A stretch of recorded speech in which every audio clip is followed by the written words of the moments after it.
Hello all, welcome to Finology Tamil.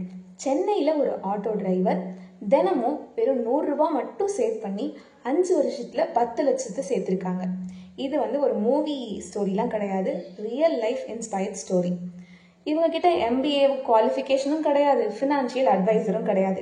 இது எல்லாத்தையும் தாண்டி அவங்க இந்த ஃபினான்ஷியல் கோலை அச்சீவ் பண்ணியிருக்காங்க. ஸோ இது கண்டிப்பாக உங்கள் லைஃப்பையும் மாற்றக்கூடிய ஒரு ஸ்டோரியாக தான் இருக்கும். ஸோ வீடியோவை ஸ்கிப் பண்ணாமல் லாஸ்ட் வரையும் பாருங்கள். இந்த மாதிரி ஃபினான்ஷியல் ஃப்ரீடம் அடையிறதுக்கான 5 டிப்ஸை மறக்காமல் நோட் பண்ணிக்கோங்க. வாங்க வீடியோக்குள்ளே போகலாம். இந்த ஸ்டோரியில் நம்ம பார்க்க போகிறது முருகன். இவருக்கு வயசு 38, தாம்பரத்தில் ஒரு ஆட்டோ டிரைவராக இருக்காங்க. ஸோ அவங்களோட ஃபேமிலி பேக்ரவுண்ட் அப்படின்னு பார்த்தீங்கன்னா இவங்களுக்கு ஒரு ஹவுஸ் ஒய்ஃப் இருக்காங்க, அதுக்கப்புறம் ஸ்கூல் படிக்கிற 2 பசங்க இருக்காங்க. சரியா? அண்ட் இவங்க ஆட்டோ டிரைவ் பண்ணி தினமும் டெய்லி, அதாவது 700 ரூபாயிலேருந்து 1000 ரூபா வரைக்கும் இவங்களுக்கு டிரைவிங் இன்கம்மாகவே வரும்.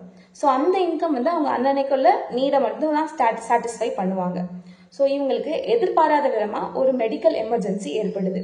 ஸோ அப்போது அவங்களுக்கு பில் மட்டுமே 30,000 வருது. ஆனால் அன்னைக்கு முருகன் கையில் இருந்தது வெறும் 1200 ரூபா தான். ஸோ அப்போ தான் அவருக்கு நினைவுக்கு வருது, ஸோ நம்ம இல்லைன்னா நம்மளோட ஃபேமிலி எப்படி சர்வைவ் ஆகும். இந்த 1200, இந்த 1200 ரூபா வச்சு 30,000 ரூபா பில்லை கட்டுறது ரொம்ப ஒரு கிரிட்டிக்கலான சுச்சுவேஷன். கரெக்டா? ஸோ இதுதான் அவரோட லைஃப்ல ஒரு பெரிய டேர்னிங் பாயிண்டா இருக்குது. இந்த டேர்னிங் பாயிண்ட்ல தான் முருகன் அப்படின்றவங்க ஃபினான்ஷியல் கோலை செட் பண்றாங்க. முருகனோட டேர்னிங் பாயிண்ட்ல இருந்தது தான் ஒரு கஸ்டமர். அவர் டிரைவிங்ல இருக்கிறப்போ ஒரு கஸ்டமர் அவருக்கு SIPல நீங்க ட்ரை பண்ணுங்க, SIPல இன்வெஸ்ட் பண்ண ஸ்டார்ட் பண்ணுங்க அப்படின்னு சொல்லிட்டு ஒரு சின்ன அட்வைஸ் கொடுக்குறாங்க. ஸோ தினமும் 100 ரூபா சேவ் பண்றதுல என்ன ஆகிட போகுது அப்படின்னு சொல்லிட்டு அப்போ முருகன் ரொம்பவே சிரிச்சு அதை பெருசா எடுத்துக்கல. பட் ஆனா என்னதான் ஆனாலும் ஒரு ட்ரை கொடுப்போமே அப்படின்னு சொல்லிட்டு தினமும் அவரோட இன்கம்ல இருந்து 100 ரூபாவை சேவ் பண்ண ஆரம்பிச்சாரு. 100 ரூபாவை சேவ் பண்ணி SIPல போட ஆரம்பிச்சாரு. SIP பத்தி அவருக்கு எந்த ஒரு நாலேஜும் இல்லைனாலும் அவர் யூடியூப்ல இருக்க வீடியோஸ் பார்த்து தெரிஞ்சவங்க கிட்டலாம் கேட்டு அதை பத்தி நிறைய நாலேஜை கெயின் பண்ணிக்கிட்டாரு. ஆனா தினமும் 100 ரூபாய், அப்போ மாசம் 3000 ரூபாய். கரெக்டா? ஸோ எந்த ஒரு ஸ்ட்ரகிள் ஆனாலும் மாசம் 3000 ரூபாய் SIP பண்றதை அவர் ஸ்டாப்பே பண்ணாம SIPயை முதல்ல அவர் ஸ்டார்ட் பண்ணியிருக்காரு. கேட்குற நமக்கே வேடிக்கையா இருக்குல்ல, ஒரு நாளுக்கு 100 ரூபாய் சேவ் பண்ணி எப்படி நம்மளால 10 லட்சத்தை அச்சீவ் பண்ண முடியும்னு சொல்லிட்டு. எஸ், அந்த மாதிரி நம்ம யோசிக்காம ஃபர்ஸ்ட் எதையுமே யோசிக்காம ஃபர்ஸ்ட் அந்த டேர்னிங் பாயிண்ட்ல அவர் SIPயை ஸ்டார்ட் பண்ணாரு. எந்த ஒரு நல்ல விஷயத்தையும் நம்ம ஸ்டார்ட் பண்ணதுல கண்டிப்பாக நமக்கு ஸ்ட்ரகிள்ஸ் அப்படின்றது நிறையா வரும். ஸோ இந்த இடத்துல முருகன் நிறைய ஸ்ட்ரகிள் ஃபேஸ் பண்ணாங்க, ஆனாலும் டிசிப்ளினை விடவே இல்லை.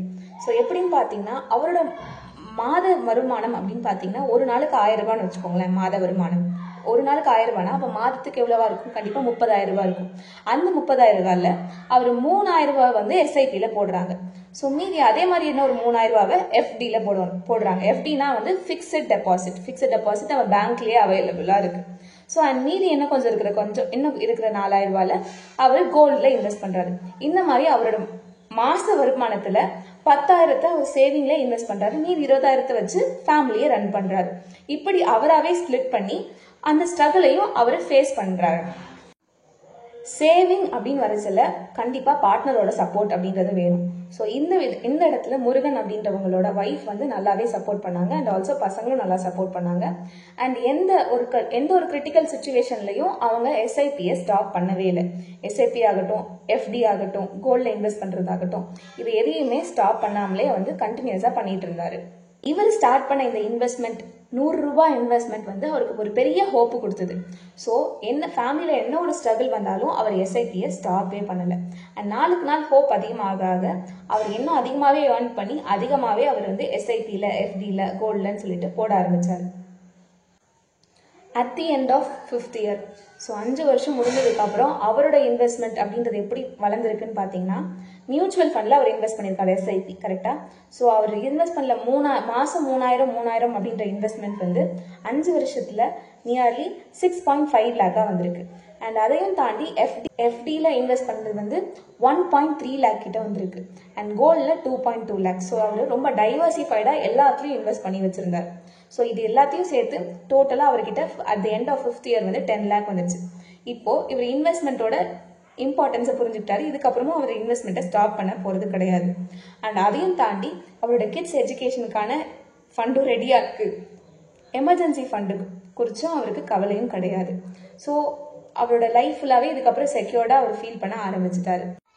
இந்த ஸ்டோரி மூலயமா முருகன் கிட்ட இருந்து நம்ம கற்றுக்கிற லெசன் என்ன அப்படின்னு பார்த்தீங்கன்னா, நம்பர் 1, ஸ்மாலாகவே ஸ்டார்ட் பண்ணுங்க. ஸ்டார்ட் வித் ஸ்மால் அமௌண்ட் அப்படின்னு சொல்லலாம்.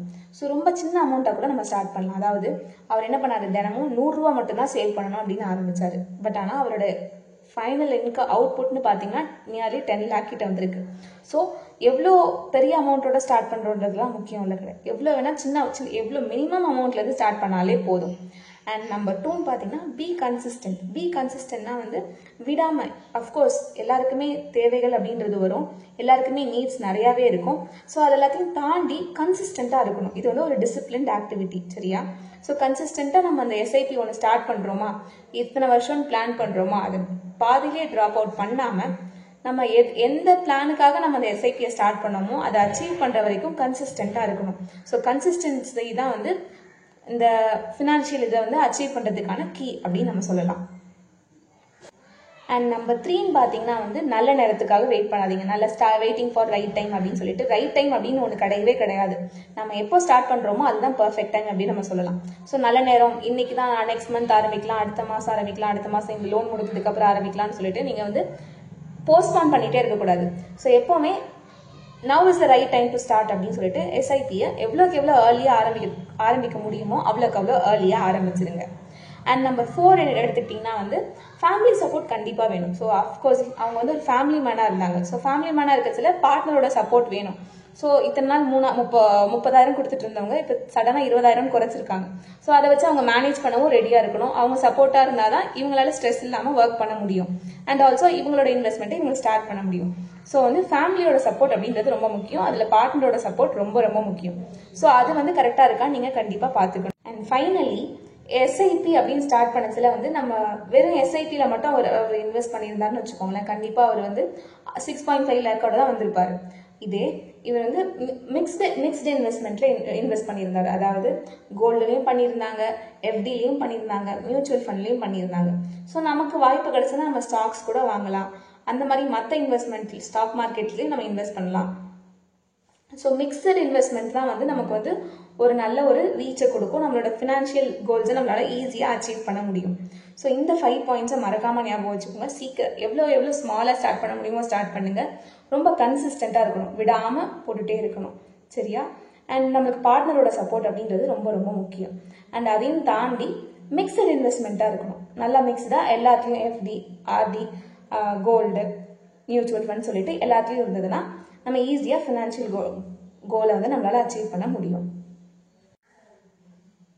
ஸோ யாருன்னு நம்மளோட ப்ரொஃபஷன் அப்படின்றத தாண்டி நம்ம சிப் எஸ்ஐபி அப்படின்றத எவ்வளோக்கு எவ்வளோ ஏர்லியாக ஆரம்பிக்க முடியுமோ அவ்வளோக்கு அவ்வளோ ஏர்லியாக நம்மளோட ஃபினான்ஷியல் கோல்ஸை அச்சீவ் பண்ணலாம். இந்த வீடியோ உங்களுக்கு பிடிச்சிருந்தா மறக்காமல் லைக் பண்ணுங்கள், மறக்காமல் சேனலையும் சப்ஸ்கிரைப் பண்ணிவிடுங்க. And for more videos channel இருக்க பிளேலிஸ்ட்டை செக் பண்ணிவிடுங்க.